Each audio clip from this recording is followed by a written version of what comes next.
Yeah, we probably could. Yeah. Well, I'm just being honest here. That's what. That's what we've got to do to get you here, though, Lou. We got I'm coffee always- ready. We've got all the things.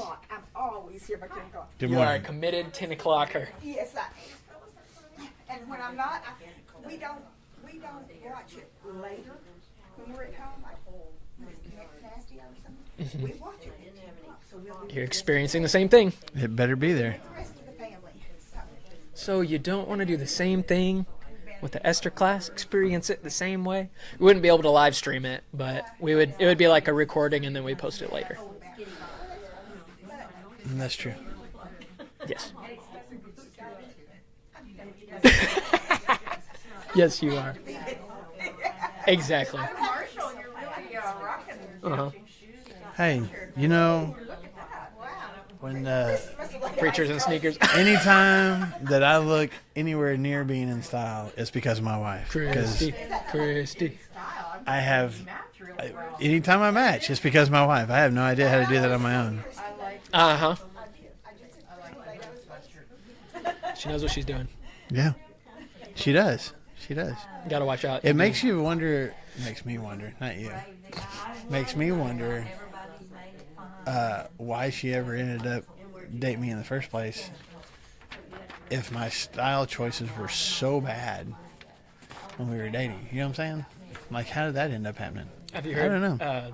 There's a term now. It's called the girlfriend effect. But it's the same thing of like, man, did not know how to dress yourself until you're in a long-term relationship, Yeah. and then all of a sudden you start having style. Mm-hmm. It's the girlfriend effect. Same thing. I mean, I know for sure it happened in married life where she's like, "Don't wear that anymore. You Yeah. need to wear this. Do You this." need to put that college shirt away. But she's also like, I don't know if this is accurate or not, but at least in her perspective, she's like, you are a reflection of me. And so if you look bad, there's other women going, why does she let him letting walk out him like leave that? the house like that? I'm like, And I you're up don't, I front, don't think like, they're thinking that. She's like, oh, they are? Okay. All right. the female mind. Yes. Glad that we talked about submission last week, That's and we right. can make definitive assumptions That's about right. the way the female mind works. That's right. Welcome Okay, to we're going to jump in. Welcome to class. We're going to jump into it today. So if you got your Bibles, your Bible apps, 1 Peter chapter 3 is where we are. Hope you have fun in the snow last week. Did anybody actually get out and play in the snow at all? Snowmen, snowball I'm fights. surprised. No, the dogs did though. Oh man, Yeah. they had a blast. Yeah. She loved it. I'm Our sure little she did. miniature dachshund always hates the snow. Like, hates it. I think our doodle initially was like, this is odd. And then it was like a switch flipped. She said, And just, yes! look at this. And just started running everywhere. Which the downside is, we hadn't experienced this before. Because, again, we always have, like, short hair, like, miniature dachshunds and stuff. She don't have to worry Yeah. about it. Yeah. Marley's dog, the newest one, was outside and did not want to come in. Mhm. She was having a blast. Yeah. Chased the squirrels, Mhm. and bark, and Mhm. dig, and he went down to the bottom of the fence line, and Marley's calling him and calling him, and he's not coming, he's not even moving, so she went down there. Well, he was It's frozen. He couldn't even walk. How Aw. funny. She didn't get a whole lot, like, on her belly and that kind of stuff, but just all on her feet. legs and then it's like snowballs wedged in between the pads of her paws, So it which gotta be just so doesn't uncomfortable. come out easily. No, Like, Marley had anyway, warm water. yeah. That you have to watch between their toes. Mhm. People That's what walk he was between saying. their It's toes, that, like, and it can cause damage to Yeah. your feet. Yeah. But ours So- looks like Lindsay's looks like a rabbit. Her little dog, her katana. Mhm. She doesn't walk through it. She Hops. Yeah. Yeah. dogs are a gift. That's right. So we have climbed out of the snow and are ready to jump back into 1 Peter. Good How you transition. like that segue? That was good. How That was was good. how was that? Good segue. Thank you. I came up with that just now. That was good. Yeah. It's a preacher right there. Yeah. So last week we were in the end of chapter 2 and the first part of chapter 3. So the whole thing that Peter's been talking about halfway through chapter 2 and into chapter 3 is submission. okay? And we recognize there's a difference between submitting to somebody and being a slave to somebody. A slave is somebody who has no choice, like I have to do this. I have to do everything that my master is calling me to do. There's no ifs, ands, or buts about it. And Peter mentions that we are slaves to God. And like he calls the shots. And if we're truly living the way that we're supposed to, he calls the shots. But submission, that's my choice. I can choose to surrender my will to somebody else's, or what's going on good for me to what would be better for somebody else. So he's given us in chapter 2 and the first part of chapter 3 4 different categories where Christians can put this act of submission on display in their lives. What was the first one? Back in chapter 2. That was the second one. What was the first one? That's the one I've got. It made such an impression. We talked about it for a whole class time. Governing authorities, like the emperor, the king, the government, right? We knew that. We knew that. Yeah, we got it. I got it right there. Just want to see if you remember. It took me a minute. We surrender to and we submit to the governing authorities, okay? And then the next one was, okay, so slaves, people who are actually slaves, in their homes and have masters. Peter's not endorsing it and just saying, but rather saying, especially as a Christian, you need to have a submissive attitude towards your masters and not do the things that they're asking you to do begrudgingly or anything like that. And giving Jesus a good name by the way you submit to your masters. Then in chapter 3, and this is where we spent our time, the bulk of our time last week, he talks to who? Wives. It says wives need to submit to your husbands. So we talked about that last week. And we didn't erupt into flames in this class as we were talking about that. No, I don't know what people said about us after class was over, but Couldn't hear me at all. Shouting at the TV. but specifically, it is again, it's a conscious choice. I am choosing to put the needs of my spouse above myself, and again, one of the reasons being, especially for these women who had unbelieving husbands, if you submit to your husband who doesn't believe in Jesus, but you submit because you believe in Jesus, you may end up actually causing your husband to want to give their lives to Jesus because of what they see in you. And he goes on to expound on that about, again, not that it's wrong to have jewelry and fine clothes and all those things, but that doesn't need to be where the number one. It doesn't need, the main source of where you feel like your value and your beauty comes from. It actually comes from within, and having a spirit and attitude like God wants you to. That's a real quick summation of those 3. But we got one more category of submission, and what is that? Husbands. Okay, so I think we're skipping that actually because that's all we need. You can tell that Peter was married. Or maybe if he went on about husbands, we wouldn't remember half of it. We need it condensed down. Yeah, exactly. Honestly, seriously, when I do premarital counseling, there's a book that I recommend to couples. It's actually 2 books written by a couple, and one is called For Men Only, and one is called For Women Only, and it helps men go, okay, this is why she thinks the way she does or acts the way she does, and vice versa. Okay, on the book, the book that came out, the version of this 15 ish years ago, the hard copy of it, when you open the front cover for the one for men only, they assume that the guys, it's not even a thick book, it's like this much, and they assume guys aren't going to take the time to read that whole thing. So there's a fold out, like a pocket guide, like here's all the highlights of this book on one little pamphlet kind of thing. It's a cheat sheet, because they're like, there's no way men are going to read this whole thing. They knew that probably the women were going to read both, but the men weren't even going to read the one that was designated for them. So here's your pocket guide.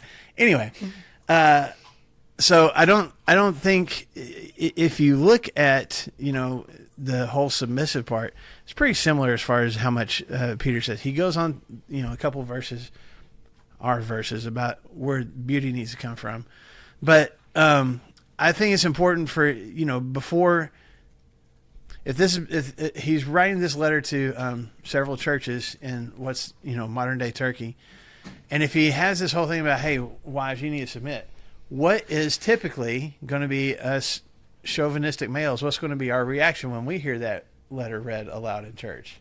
Yeah, that's right. You wives need to submit.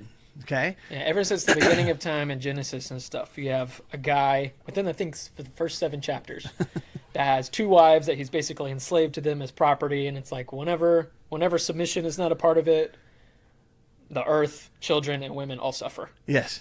So guys Things would be go like, bad. yeah. Yeah. No, think about Eve. She didn't submit. And look what happened. The world fell apart because Eve didn't submit. So we have. I just equal want the parts in record to this, show right? that was not me and Brandon that said that. That was not us at all. Okay. So, but I think that is what Peter's doing. But hey, guys, before you start, pointing fingers, going, yeah, y'all need to submit. He talks to husbands too. Okay. So let's read it real quick. Just verse 7. He says, husbands, in the same way as what? As wives. Okay. Okay, so that's important right off the bat. Wives, you need to submit to your husbands. You need to surrender your will to theirs. You need to look out for their needs, all those kind of things, right? Husbands, in the same way, which means what? You need to do the exact same thing. In the same way, he said, he doesn't use the word submit here, but in the same way, we got to submit. Be considerate as you live with your wives, and treat them with respect as a weaker partner and as heirs with you of the gracious gift of life, so that nothing will hinder your prayers. Okay, there actually is a lot to unpack in this verse. So, yeah, there is. Okay, so first of all, like the version I read said, husbands, be considerate as you live with your wives. Does anybody have a different word there? Mine says dwell with them with understanding. Understanding, okay? Anybody else? Says what? Must give honor, okay? Yeah. So this, what the Greek word there is actually the Greek word, that have considerate, you had understanding. It's the Greek word is used throughout the New Testament for knowing something, for having knowledge of something, okay? But we've talked about this class before. Often, knowledge in the New Testament, that Greek word, is not just head knowledge. It's not just learning facts.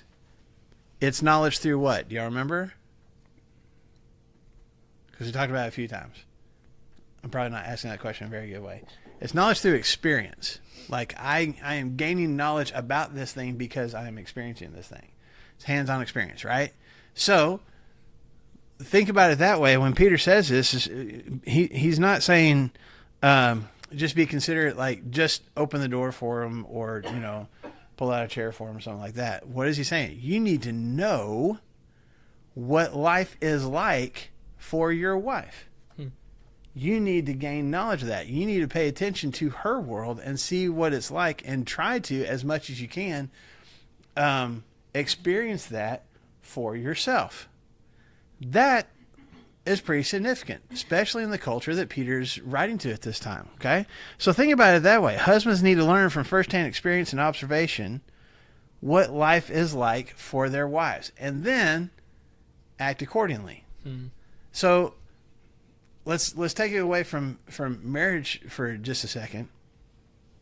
When I see somebody who doesn't have as much material blessings as me, or somebody who maybe doesn't have the education level that I do, or somebody who doesn't have, or comes from an abusive home or something like that, okay? If I haven't experienced those things myself, what might I, maybe even unintentionally, how might I view that other person? They're less than me. They don't have the knowledge I do. They don't have the stuff that I do. They're a little, and I might even have a little bit of compassion, like, well, bless her heart. They don't have things like me. Okay? If I was to take this principle that Peter talks about here and apply it to that kind of situation, Peter's saying, like, hey, go walk a mile in their shoes. That's how we say it nowadays, right? Mm-hmm. You go stand on the street corner with no job and see how you like it. You try to figure out how to put food on the table when you are honestly applying for jobs and getting shut down because you don't have your high school degree or your college diploma. Or you go through and just figure out what it's like to be in a completely abusive relationship and be scared to walk away from it because you don't know what you're going to do without it, and you've become convinced that that's just who you are. You understand what I'm saying? And not that you necessarily have to actually do those things, but put yourself in that mindset. What must it be like for that person? Let me, when we talk about racism, that's a huge thing. A few years ago, man, it was really kind of in the forefront of how, particularly in our country, how black people were being treated by police. And there were some people, good-intentioned Christian people, who was like, oh, they're making a big deal out of that. They're making too much out of that. And, if you just think about, like, if you just talk to somebody and go, like, what is life like for you? Man, I would struggle with that being just viewed that way. Not even necessarily treated, but just knowing there's people that view me a little bit differently just because of the color of my skin. And I'm saying, I don't want to go too far down that road. I'm saying that's what Peter is talking about here, that husbands need to do for their wives. Put yourself in their shoes. What is life like for them? And if you were your wife, how would you want to be treated? See what it's like for her and then act accordingly. Does he use the word submit? No. Is he talking about submission? Absolutely. He's describing it without using that word. Does that make sense? Okay. So, I'll keep going.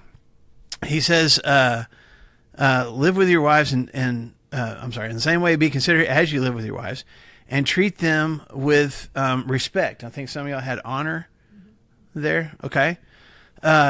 Treat them with honor, treat them with respect as what? The weaker partner. Oh, here we go. Made them say it out loud. I'm not going to say it. Y'all are going to say it first. And I know that's immediately like, oh, okay, here we go. So it does seem, especially to our 21st century minds, it seems like a really demeaning thing to say, doesn't it? I mean, just to look at these women and go, well, they're the weaker ones. Okay. And I don't think, well, a couple things. I don't know. Well, I'll let you guys make comments first, and I'm going to tell you what I think. No, I'm not copping out at all. I know exactly what I want to say, but I want to hear from you guys. Is the Greek word asthenes? Yeah. About to find It out. says weak, infirm, and feeble. Yes, it's a weak person. It's a sickly person, Yeah, or at least something that is brittle, not very strong. Very good words that in our 21st century we're like, yes, I want to be defined by brittle. So, in this time that this was written, women were weak and Second class. yeah. Right. And so respect that. And I mean, because it's right after be considerate as you live with your wives. So think about them not being able to purchase land, not being, Yeah. basically All the things. homebound and they're a slave. Yes. Yeah. Exactly. Yeah. Yes. So he's saying consider that life that they're living, and then respect that. Mm-hmm. So Yeah. So, a couple of things. I mean, there's arguments. I mean, you could even read Bible commentaries, mostly older ones compared to nowadays, that would even talk about just, genetics and biology and just in general how males are physically built different and stronger than females. Are there females who are stronger than me? Absolutely. Okay. So, but there is something to be said for just, the male Biological species. component. Yeah, being physically stronger than females. But I don't think that's what Peter's talking about here. Okay? First of all, does anybody have, mine says weaker partner. Does anybody have a weaker vessel? Mine says Okay. vessel, too. Yeah. So that's what the actual Greek word is the same word for, it could be vessel, jar, whatever. It's the same word that Paul uses in 2 Corinthians chapter 4 when he says we had this amazing message about Jesus in jars of clay. that word jars is the same word that he uses here, okay, for whatever that's worth. So when you see, like, well, mine says vessel, but it's just talking about, like, here's this Body? yeah, here's this amazingly talented, he's already talked about it in the verse before this, maybe an amazingly beautiful woman who is in this container, for lack of a better word, this shell that is weaker. Because why? Because God made her weaker, or because of the situation that she finds herself in the world that we live in? Ah, The second one, right? Okay. which is what Paulette was getting at. Exactly, that's exactly what Paulette was saying. I think that's what Peter's saying here. It's not about physical weakness. It's not about ability or talent. It's about, here's the world that we live in. You're being considerate. You're knowing what it's like to be your wife, what it's like to live in her world as the weaker person between the two in the culture in which you live. Mm-hmm. Women in this culture, the Greeks and the Romans, kind of the Gentile culture had a little bit more, their status was a little bit more elevated. They could sometimes have property of their own. They could, move around in public and go to the marketplaces and things by themselves. There's a little bit more freedom. There was definitely some limitations to how much they could have. They couldn't hold public office. They weren't allowed to speak, in the city councils and things like that, except on rare occasions. Okay, for the most part. In the Jewish culture this time, which both would be incorporated into these churches that Peter's writing to, we talked about this before. Those women had no rights, could not speak in public unless spoken to, and even then, not much. Had to wear veils, had to keep themselves completely covered. If they were married, they had to either have their husbands with them or have their husband's permission to go out in public places. They're just, it really was a step above, and a small step above slavery in the Jewish culture of the time. Did all husbands treat their wives that way? No, but that was the culture. Okay, so again, yes, ma'am. Go ahead. Even though they were Jewish, that wasn't the commandments that God had given. Right. That they be treated that way, right? Right. That was what the men. That was what, for the most part, yeah. That is what the Mishnah. Yes. The oral Yeah. traditions? Yes. Yes. Right. That is the Mishnah. Yes. That is what So we the talked about Jewish Wednesday. leaders and teachers, that is how they had come to translate and interpret God's commands by the time Jesus was around. This is what life should be like for these women. This is where we get into, I don't want to go too far down this path again today, but when you get into all of the stuff that we talked about a couple of years ago as a church family, we were talking about women's roles and head coverings and what you could and couldn't do, even in the worship assembly itself, and how restrictive the Jewish culture was towards women, and how much Jesus, just by allowing Mary to sit at his feet while he's preaching, that wasn't supposed to happen. For him to allow these women, and there's multiple stories of women having physical contact with Jesus, in public places, that was against the law. And Jesus was kind of radical in his interactions with women and how much he elevated their status among his followers. And the church continued to do that. Baby steps for sure, but the church continued to do that, and Peter's continuing to do that here. Sherry, what were you going to ask? This particular time now, when he's saying this, Mm-hmm. were they only having one wife? That was generally the rule, yes. Okay. Mhm. When did they change For the one and one wife? for the Israelites and the Jews, that had changed definitely by the time they had gone through the Babylonian captivity hundreds of years before this and had come back. It had changed by then. I think there's nothing in the Old Testament that says, and on this day they decided, only one wife. It just never kind of the plan became one of anyway. those things. There were still, probably some cultures, especially the Arabian cultures, in what's now modern day Saudi Arabia and even Iraq and Iran, to the east and south of Judea, some of those Arab princes and stuff would have multiple wives. They still do in some of those areas. Probably so. But it was frowned on definitely by Jesus' day and by Peter's time, at least in this culture. And the Greeks and the Romans were against it too. Like even ancient Greeks probably had multiple wives, but by the time Jesus was around, that was they got around it by going, I only have one wife. I've got mistresses, but I only got one wife, and that made it okay. So anyway, no, it was a, for the most part, at least in this area, a monogamous culture. Okay, but I mean, it wasn't completely absent, because that's one of the things that Paul says in 1 Timothy 3 when he's talking about different characteristics, different character traits of shepherds. He's like, they need to be a husband and one wife. So it's not that it's completely gone, but for the most part, yeah, it's one wife.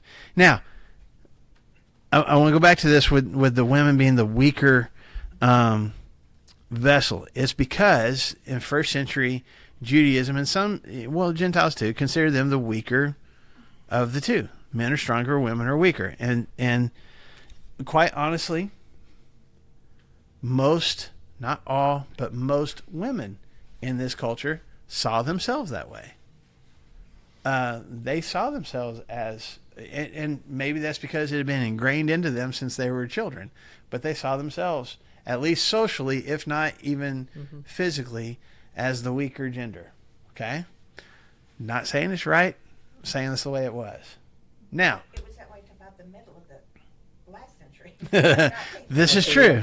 This is true. You know? Yeah. But here's the other thing. Again, I want to point this out. What was the thing that before he calls them weaker, what does Peter say? You need to know what it's like to be your wife. So we're still in that context when he says this, right? Be considerate of your wives and live with them, treat them with respect as the weaker partner. Know what it's like for them to live in this world where everybody, maybe even they themselves, see themselves as second class compared to you. How would you want other people to treat you? How would you want people to view you if that was you? Then you need to treat your wife that way. Does that make sense? Okay? And that's why he says to treat them with, my translation said respect. Some of you said honor. Was there another word besides those two? So, yeah. Okay. The understanding goes back to the knowledge part. Be considerate or understanding as you live with your wives, and treat them with respect or honor as a weaker partner. That word is just something, that Greek word is just something that has value. It's something that has like a really precious price to it, or something that is at least valuable to the person that owns it, even if it doesn't have maybe intrinsic value to somebody else. So in other words, even if you come from a perspective or a culture that sees women as less valuable, you treat your wife like she has the utmost value. You see? Yeah. Like a queen. You see what Peter's calling these husbands to? You may view your wife as the weaker partner, and the rest of the world might. She might see herself as having less value than you, but you don't treat her that way. You treat her like she has the utmost value. The most prized thing in your life. That's how you treat your wife. Okay? Again, what he's challenging these folks to was fairly foreign to most of the men in the culture that he's writing to right now. They were challenged to be kind to their wives. Don't be abusive. They're the weaker gender, so be nice to them. Peter takes this a step further. Don't just pacify your wives. Make them the most important thing, the most valuable thing in your life. Treat them that way. You see the difference? Okay? Which, again, he's not using the word, but he's talking about submission. I am making myself less important and making her more important. Okay? Real quick, I'm taking a ton of your time. I apologize. I don't have any time. What's the other thing that he says here is that he calls them the weaker partner, but then he also says what? They are heirs with you. With you. Right. So that's a huge thing. We've talked about this in other classes, but this heirs with you is actually one Greek word that, I mean, it means to be an heir, to have an inheritance, but it has this attachment to it, this prefix where it's together with somebody.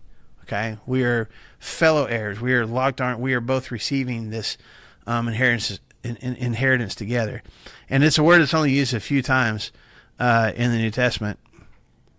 Usually, Paul uses it in the context of talking to Jewish Christians and Gentile Christians about how you're both co-heirs of what God is giving his children. It's not, the Jewish people aren't just the children of God now, Gentiles are too. And you are both receiving the same reward, the same inheritance.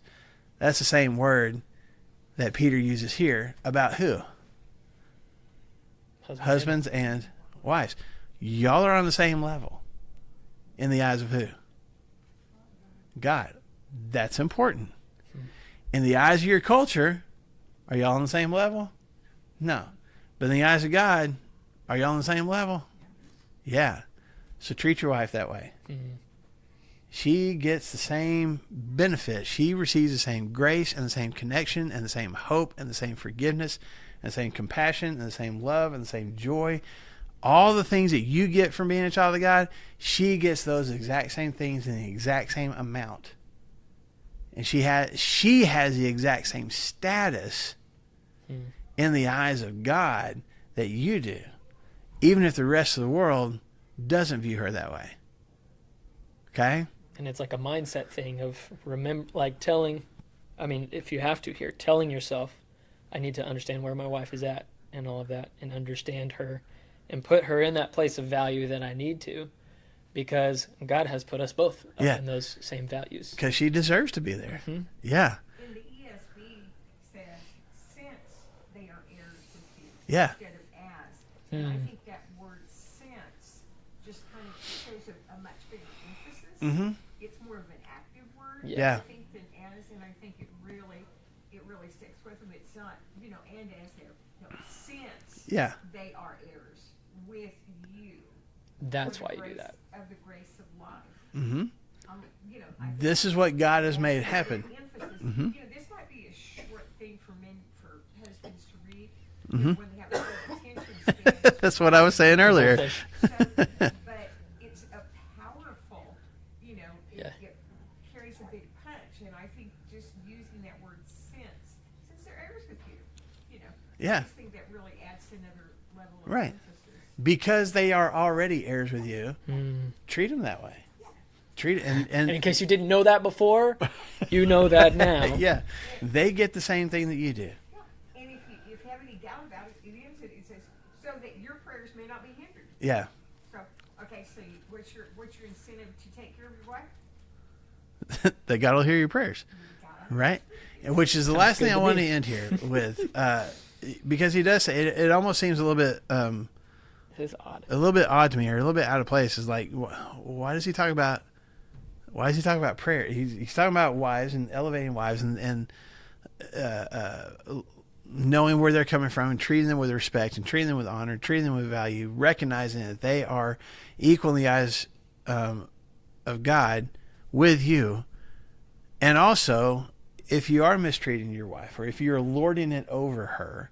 Like you're the boss and she's the weaker person. She needs to do what you want. That's actually going to hinder your prayers. How does that hinder our prayers? Well, you're not doing what God wants you to do. Okay. So I'm not doing what God wants me to do. So, You're sinning. Okay. So the sin is going to hinder my prayers. It would be like in the Sermon on the Mount when Jesus is talking about anger. He's like, hey, don't worry about coming to worship if you and I got a problem, because if we've got... You're right on it, man. I'm with you. I'm keep going. I'll just go right there. No, I'm saying I'm agreeing there's with no you. point in either of us coming to worship, because God's like, well, why? If you've got a problem that you intentionally are not solving, then what is this worship if you've got literally something in between you? If you've got something in between you and that person, then there's something in between us as well. Yeah. And so there's no point for you to come and bring your gifts and to bring your praise and worship and stuff like that if you're hung up right here. Yep. And so it's the same thing of if we've got that. I'm thinking of the slaves and masters and stuff too. Mm-hmm. You could have these masters that feel very biblical. I'm thinking about 21st or 20th century slaves and masters and stuff that feel like they can say, oh yeah, like scripture's like it's totally fine. Slavery is fine. I can treat my slaves however I want. And I can go to church because the Bible says that slavery is good and I can treat them however I want. And then here at the end here, it's just good of like, if you treat those slaves however you want with as much pride and malice as you would like, well, I'm not going to hear your prayers anyway. Mm-hmm. And so, because if you've got some malice and stuff right here, then we're not in the right spot. Right. Yeah, I think I have two perspectives on it, and y'all can offer even more. I think part of it is what Brandon was just talking about. I think if I am having this superior mindset towards my wife, that's causing a disconnection between the two of us. And if there's a disconnection between the two of us, it creates a disconnection between me and God. That's what he says in Matthew chapter 5. Specifically in that context, he talks about anger. But he's like, if you got a problem with somebody else, even if you're about to make your sacrifice, even if you got your animals next in line to be thrown on the altar, leave it there, buddy. Go fix whatever the problem is, and then come back. Why? Because God doesn't want a divided heart coming to him. Okay? So if something is going on between me and somebody else, I need to fix that so that I can fully engage and connect with him. Well, that goes to, Christian-based couples counseling and stuff of like, if Morgan and I have a problem or a disagreement or something like that, don't let the sun set on those things because number one, that would stink to bring that into tomorrow, but then to try and bring that, like to try and worship after that or to go and try and live a godly life after that, like that has to be settled that day before the sun sets. Which is terrifying sometimes. If there's anger, if there's resentment, there's frustration between spouses, that's going to bleed into other areas of their life, including their connection with God. Okay. Second way I see this is if this is what God is saying, through Peter, this is not a suggestion, is it? This is not Peter going, hey, husbands, what would be a good idea? Treat your wives better. No, it's a command. Okay. So if I'm willingly refusing to honor my wife and to try to put myself in her shoes and then treat her accordingly, am I doing the opposite of what God calls me to do? I am. Okay?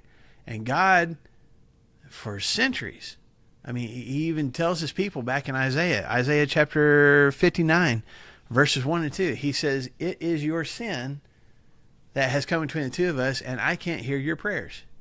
Ouch. I'm not going to listen because there's something between us. Okay?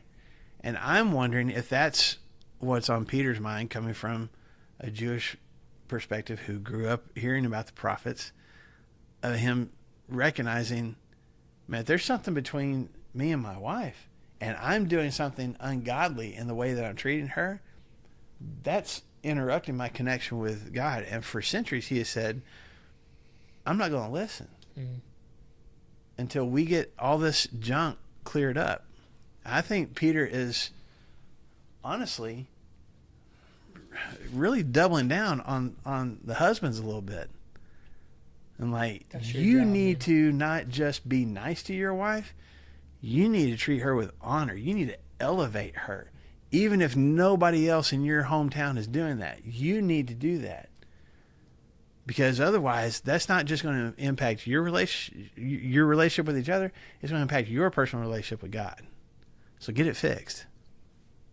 So it's a real challenge to husbands here. I think in every bit, maybe even more so, impactful way than what Paul says in Ephesians chapter 5 when he talks to husbands and wives there. So, yeah, I'm just tying a bow on that. We need to submit. But I think it's important. Like Peter, I could probably easily find people that would be easy for me to submit to. You know, like it's easy to love people that you get along with. Yep. It's easy to submit to people that I don't mind submitting to, right? Mm-hmm. So here's 4 things that Peter's like, okay, don't just submit to the people that, you know, you like them, so yeah, you're going to submit to them. You don't like your government. Submit to them anyway.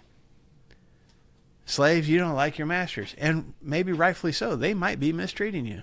Submit to them anyway. Wives, you may have a domineering husband. Submit to him as much as you can. Husbands, you're called in your culture to be superior to your wife. Submit to her anyway.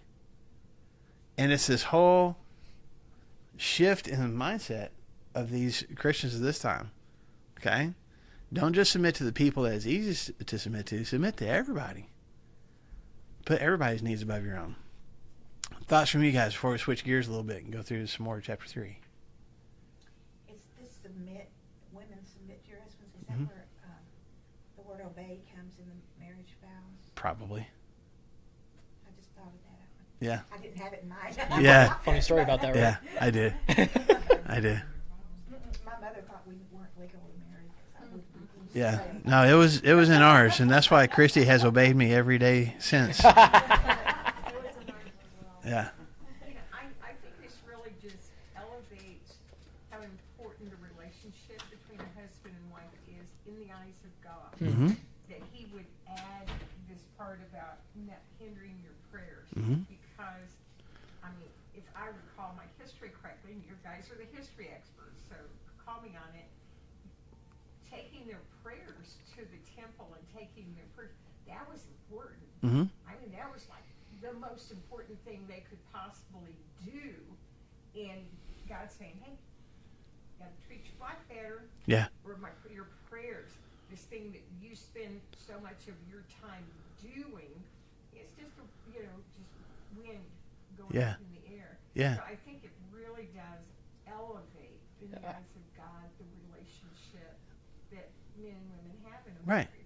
It's not just a emotional thing or a relationship thing. It's a spiritual thing. Yeah. Mm-hmm. Yeah, it is, and you have to be so important because it ends really quick. Mm-hmm. Yeah. Yeah. Very good. Anybody else? So in the context of submitting to wives and husbands, it's almost like Peter has either a change of thought or no, Kind because of. he's still kind Kind of, that first verse in verse 8, he's still He kind starts of going off the rails a little bit later. that's but- kind of his segue. It's not off the rails. It's just like I got another train of thought. Yeah. Anyway. Yeah. So we're going to go. We're just going to go as long as we can. Yeah, let's see where we can get, because you said Silas is the one that's writing this, right? Peter Yes. is dictating. Uh-huh. Peter is dictating it, but Silas is the one that's writing it down. Yeah. Some of your translations say Sylvanus, but And that very first word in verse 8, what is that? I mean, he's like, golly, bro. Okay, human authority, respect them, submit to them, slaves, wives, and he's shaking out, his pin quill or whatever it is that he's got. Hey, finally, And then done with that now. Yeah, now So- we've got another. Now we've so got more. Peter's a typical preacher. And then finally, as I wrap up, As I wrap up, let and me he's get only another- halfway through. Yeah, give you these actions. couple more thoughts. 20 more minutes. That's right. Here we go. Bless. He was very, very, this is what we like about Peter, at least you and I. He's like, hey, let's talk about submission. Let me give you 4 ways that you can see that in your everyday life between the way that we submit to governments, the way that we submit as slaves and masters and wives and husbands. We've got all that. And so he moves out of very specifics. Finally, he's shaking out his pen a little bit. Finally, he gets into more generalities right here. And so we can just read this first 2 verses. So verse 8 and verse 9. Finally, all of you, because we're not just talking to wives, not just talking to husbands, not just talking to slaves, we're talking about everybody.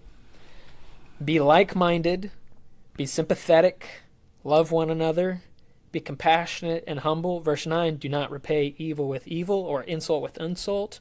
On the contrary, repay evil with blessing, because this you were called so that you may inherit a blessing. Okay? So again, I mean, we just had one verse that's filled with lots of different things, and we won't get into the nitty gritty of each of these things.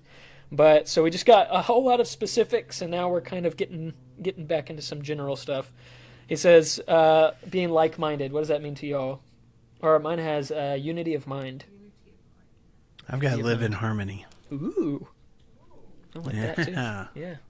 So our lives, think about harmony. I don't know if you guys are music people and stuff. We know when things are out of sync and harmony because we listen to it and we make this face. We're like, ooh, Yeah. ooh, like something's a little flat or something's a little sharp. Somebody isn't quite. What we're called to do, us in this room and Christians as a whole, is that we're living united in being like-minded, unity of mind and harmony. We are singing the same song, and that song should sound the same, even if we're good at singing or not. That song that we're lifting up should sound the same. So we need to be harmonious together. This is all of us. And then I have sympathy. Anybody have anything else? Mine says compassion. Yep. Compassionate, sympathetic, Compassion. Having compassion. Okay. having compassion for one another. I think that goes back to the verse that we just talked about of, I understand where Lou is coming from because I have made a concerted effort to understand Lou. Right? I mean, we've got concerted effort. Yeah, we have sympathy for each other. Yeah, we have sympathy and compassion for each other because we're seeking to understand each other. We're seeking to put each other in each other's shoes and say, I don't necessarily get why you are so riled up about this, but I'm seeking to understand. And so I'm going to have compassion. I'm going to have sympathy. We're doing that for each other. Mine says brotherly love. Mm-hmm. What'd you just say, Mariette? Mine just says love one another. Love as brothers. Love Okay, as love brothers. his brothers. Mm-hmm. Yep, I think that's the Greek right there. Yep. Remember what we just talked about in verse 7, joint heirs. We are all on equal footing. If we've got somebody that comes into this room with nothing in their pockets except for lint, and that's it. We have people come into this room that are Walmart executives and stuff. We are doing all those things. We're loving one another with a brotherly love because we are all joint heirs of this, right? Then I've got a tender heart, That's where mine says compassionate. compassionate. Mm-hmm. Why might it be important for each of us to have a heart that is tender, or compassion that is deeply ingrained in each of our hearts? Well, if we go back to the husband thing, if we're walking in that other person's shoes, Right. or trying to figure out exactly what it is that they're going through, we can show compassion that way. Mm-hmm. Yeah. It feels similar to what I've been talking about the last couple of weeks on Sunday mornings, with especially when you're talking about heart, the tender-hearted or whatever. Like, do I have a heart for these other people? Do I value them? Am I dedicated to them? Do they mean something to me? And if I have a hard heart, I'm locked in. That I have decided this is how much value you have, and I'm not changing from that. You know, if I have a tender heart, that can be moldable. That can grow. See that can other expand. people. Yeah. Oh, the tender heart's the opposite of a hard heart, Mm-hmm. right? So if you think about what's the opposite, I don't want to be that. I Yep. want to be tender, Yeah. open to help people. Mm-hmm. in Yeah, serving. because we could be so hard-hearted, to use those words. We could be so hard-hearted that whenever one of us is struggling, this is what James says. You say, "Oh, bless your heart," and then move on from there. Thoughts and prayers. Thoughts and prayers. That's You know, Southern. prayer emojis. Yes. Bless your heart. Southern. Yeah, and so Peter is calling us, and he's this is a very quick list, but he says, listen, all of us, we need to be compassionate and sympathetic. We already talked about that. We need to treat people with equal value and seek to understand. But at the same time, we need to have a tender heart that's willing to have our heartstrings tugged on by the needs of each other and the needs of each of us in here. So I'm glad that we pray for each other. I'm glad that we hold each other up of equal value, that we write cards to each other and other people in this congregation that are going through things, that we send texts of prayers and stuff. That's being tenderhearted. as opposed to the entire Old Testament of like, you guys have hard hearts and you guys can't do anything about it, so I'm going to give you a new heart, a soft heart or a tender heart. Is the word cardios used there? I don't even know because I I'm not didn't do sure. any study on it. Paulette, go for it. I mean, I've got it right here, but Okay, for which word? tender heart. I bet you it's not, or it is related to it. Love his brothers and then be compassionate. Whatever it is for compassionate there. Hold on. Boink. I got it here. Harmonious, sympathetic, brother, kind. It is not. It's euskabalakakomomus. Yeah. All right, let's Yeah, keep it going is. from there. Yeah, it is. Kind-hearted is the Greek word right there. But then the second, This one said sympathes. Like That's the sympathetic one. oh yeah, sympathies. That's what I have 2 words before that. Brotherly, kind-hearted, humble. Oh, interesting. Okay, yeah, because I've got be compassionate and humble together. But let's do that last one. Humility. Why might humility be something that he ends that sentence with? My version says be courteous. Ooh, It says a humble mind. a humble mind. Yeah, mine too. Mine says a humble mind in the ESV. What do you think? And humble in spirit? This one says. Mm-hmm. Well, if you humble yourself to someone's issues or whatever, where you're not putting yourself above them, you're in harmony with them, and you're doing what God wants you to do. Go back to the music analogy. Bryce, not Bryce. Brandon, you'll love this one. It says a deep sense of one's mortal littleness. Oh, I'm here for Mortal littleness. You're a speck. that. Yep, you're a speck of dust, On a speck. a mote of dust suspended in the sun. But- You guys should come to this class. But going back to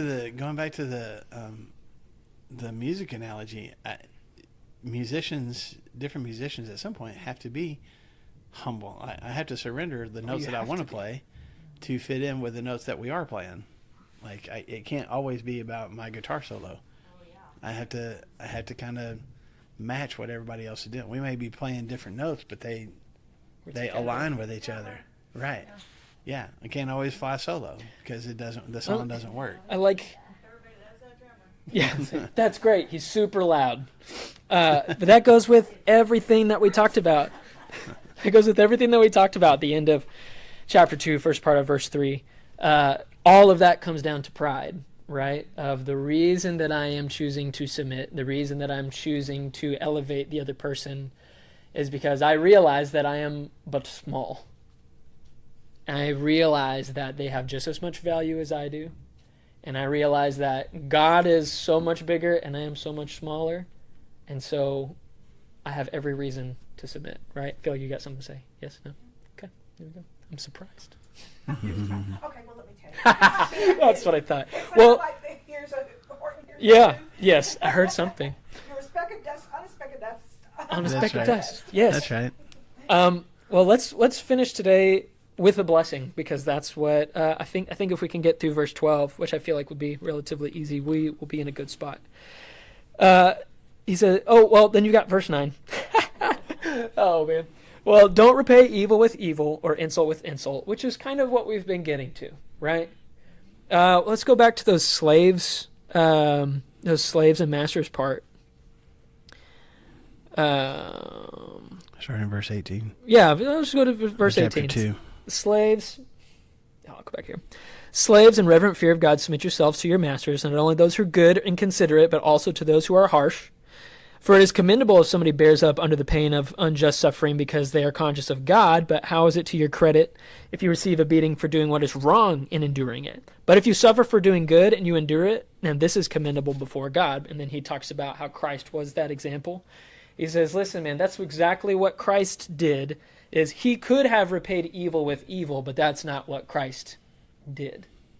He repaid evil with good. He says, on the contrary, repay evil with blessing, because to this you were called, so that you may inherit a blessing. Oh. Repay evil with blessing. Because to this you were called, so that you may inherit a blessing. Okay, so we're not repaying evil with evil or insult with insult. On the contrary, we're doing something different. Verse 9. Verse 9 of chapter 3. The part about slaves was in chapter 2. I'm sorry, yes. Yes, I moved from that. I'm sorry. Sorry, I Back, My brain is like going straight back into back to chapter 3, verse 9. Yeah. Do not repay evil with evil or insult with insult, but instead, on the contrary, repay evil with blessing, because to this you were called, so that you may inherit a blessing. Okay? Interesting. So we repay evil with blessing, so that we may inherit a blessing. Okay, so how do we inherit a blessing? By blessing By others. blessing others, okay. And this is where we can get in the weeds, which is totally fine. In your mind, I mean, what does that look like to offer a blessing to other people first? I think we've already said it multiple times. You tell somebody, bless your heart. Yeah, Done. that's it. Right? Yeah, why don't you say that? It's interesting, though, that we use that, because as I was looking at this word, it's the the Greek word for it and stuff. But it's a very broad thing, and so whenever let's get to the heart. Whenever we say, "Oh, bless your heart," what are we actually saying? Because we're not. I mean, we might be saying, "God bless your heart," but what are we really saying? Oh, too bad you don't really understand. Yeah. Oh, I feel sorry for you. you're so small. That's Yeah. too bad. You are an idiot. Yeah. That's too bad. But we say it in a nice way. So I guess we could really mean like, oh, God bless them because they are have small need a understanding. blessing from God. They need a blessing because they definitely don't have it. Okay. But then we've got. I mean, my mind goes to Christmas Vacation when it's like, hey, you say the blessing. You know, what? The blessing. Right? Do you guys say, hey, will you bless the food? Somebody say a blessing? Do you guys say that in your homes? Or when you pray, do you ask God to bless your food? Yeah. Please Bless the his food that we're at. bless his and food. the hands that prepared it. That's right. Bless his food to the nourishment of our bodies. Bless That's this. like way Bless deep this in. pizza and wings Wings. and all the things to the nourishment To the nourishment. of our bodies. Right. Okay. So is that correct also? What are we really saying there whenever we're saying two things? When you say, hey, say the blessing over the food, what are we saying? We're hoping it's good. We hope it tastes We good. hope it tastes good. Yeah. And God, if it doesn't, make it taste good for me. So. Yeah. That's thanking you for blessing us for having the money to go buy the food to put on our table. Yeah. So when I say, hey, Paulette, say the blessing over the food, it's like, okay, let's take a moment and put it back on the one who put the food on there. I like that. I think we talked about this, was it last year or 2 years ago when we went through, I think it was 2 years ago, we talked about the Beatitudes in Matthew Blessed. chapter 5. And every single one of those statements, Jesus says, you're blessed if this happens. You're blessed if this is your situation in life. And blessing, if I remember correctly, and I'm sure you've got an answer for this, so tell me if I'm wrong. If I remember correctly, you are specifically asking God to intervene, to take action, either on behalf of yourself or on behalf of another person. Like, I am asking God to do something if I'm blessing somebody else, I'm saying, God, please actively intervene in some positive way in this person's life. Mm-hmm. If I'm asking for a blessing from God, I'm saying, God, I need you to intervene and take action in my life. Which right? is why we should always pray for the pizza and the wings. Because, God, we need you to intervene Yeah. with Make- nutrients. Make the carbs go away and give me the good stuff. Sustenance. That's a miracle. Sharon, what are you thinking? Well, at our house, we always say, bless this food to the nourishment of our bodies, so that we can reach out, connect, and serve those around us. Ooh, Oh, nice. I like that. Wow, First mission okay. right in it. Yeah. That's what we say at our house. I've kind of, taught my kids and grandkids. to That's kind of cool. visit me that that's what we need to do. Mm-hmm. It's interesting to me. I know you're going to. I'm stealing from what you've already prepared to say, but Paul does say something similar to this in Romans chapter 12, Mm-hmm. and he talks about, like, when somebody mistreats you, you don't say ugly things back to them. Insult for insult. Instead, you say, "The Lord bless you," or whatever, and then you heap burning coals on their head, Let's go. which seems a little retaliatory. Yeah. But it does, and he, I think he says that Peter later. Well, we'll get there. We'll get later. there. But he does say that of like, hey, whenever you are good to somebody else, whenever they are persecuting you, they should feel shame. They feel shame because of that. But it is the opposite of what feels natural. If somebody hits Right. you, you want to hit them back. If somebody hurts you, you want to hurt them back. If somebody says something insulting to you, it's just your natural inclination to want to say something insulting back to them. And this Peter says, like, no, you bless. And Out of humility. Yeah, And all these other and not things. even he's like not in a guilt-inducing way. And not in a bragging way to the other people who might be witnessing it. Like you intentionally go, God, would you please do something wonderful for this person who is treating me so badly? Which makes no sense, except that it's a conscious decision to make that happen. You know what I'm saying? I think of like the civil rights movement, Martin Luther King, and all of those things of the spirituality behind all of that is huge. But at least not in any prayers that I have found from him, it's never like, God, you turn the scales where white people understand the things that we have gone through and like put our thumb, like make them get. It's always like, it's different. It's not this. It's blessing instead. I'm going to butcher it, but to your point, like he's, like darkness can't drive out darkness, and hate can't drive out hate. Like it's natural to want to react in the exact same way. It's one of Newton's laws, right? Every action has an opposite and equal reaction. So you hit me, I'm going to hit you. You hurt me, I'm going to hurt you. That's the laws of what the world lives by. I like that because it's like God interrupts that law. Yeah. And says, that's the law of the world, but your law is that you stop right here and you say, instead I'm going to offer a blessing. And ask God. To me, it's so significant because it goes beyond just choosing not to retaliate. Because it does say that, don't retaliate, right? But he could stop right there. But take it a step further. Don't just not retaliate. Don't just turn and walk away. That would be a good thing to do. But how does he take it a step further? Ask God to do something good for that person. Well, I'm not hitting them back, so we're good, right? And Peter's like, no. You need to take a step further, which is what Jesus said too. Don't just walk away from your enemies. Love them. Feed them, give them water. Do something for them. Pray for God to bless them. Like, that doesn't fit. And yet that's what we're called to. And that's one of the first things children learn to do is say, he started it, Mm-hmm. and when, he hit me first. Right. And to think that we are any different. No, we're not. Yeah. We've grown out of that, thankfully. We do it in a more sophisticated way. That's right. You do it with words. Which are scarier, Yeah. man. Yeah. Yeah. So I think just to tie a bow on this little part right here, number one, let's think about what blessing means. Read a little bit of Matthew chapter 5, especially those first 13 verses and everything. So think about what blessing looks like. And then two, this next week, think about how you can actively bless someone in your life or someone online that you are like talk to and stuff that is diametrically opposed to who you are. Like, don't just ask God to bless people that you like, and bless people that you don't like, or that don't like you. That insult you.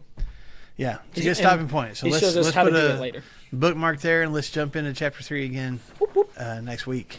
Okay? There's this song out called The Jesus Way. I don't know if you guys have ever heard it. It's like, if you curse me, then I will bless you. If you hurt me, I will forgive. If you hate me, then I will love you. If you're helpless, I will defend you. If you're burdened, I'll share the weight. If you're hopeless, then let me show you. Here's hoping in Jesus' way. It's a very powerful, strong. If you strike me, I will embrace you. If you chain me, I'll sing his praises. If you kill me, my home is heaven. Yeah. It's just a real. It's a good heart to have. It's a good, powerful song. Yeah. Yeah. So let's strive for that this week. And then I don't know. Let's talk about it next week. Yeah. See how it turned We are out. really moving through. That's right. We're really moving through First I Peter. have eighth graders this afternoon to teach, so this will be a good lesson. Oh man, yeah, that'll be it. And it's a drama class. Oh boy. I'm sure that has lots of levels of